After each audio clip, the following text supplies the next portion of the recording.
ব্যাপারটা যেটা হয়েছে যে ডিসকাসের সাথে অ্যাবাউট ব্যবহার করা is a common tendency in our country, but the fact is এভাবে মনে রাখবো, ডিসকাস সাথে ডিরেক্টলি অবজেক্ট, ডিসকাসের সাথে কি হবে না, কোনো প্রিপোজিশন হবে না।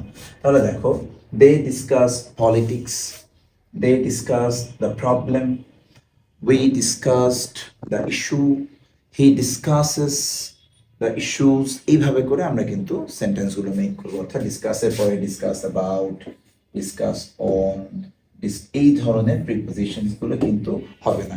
এখন ধর ভাই আমি যদি এগুলো দিতে চাই, তখন তুমি এই ওয়ার্ডটা কি চেঞ্জ করে ফেলতে হবে, না ভাই আমার যদি একান্ত তোমার না ভাই আমার প্রিপোজিশন না দিলে দম বন্ধ হয়ে যাবে, then you can use the word talk or speak etcetera, but not discuss. তাহলে ডিসকাসের সাথে আমরা সরাসরি অবজেক্ট ব্যবহার করছি, no preposition. Thanks for watching, and to get more information like this, don't forget to follow my page.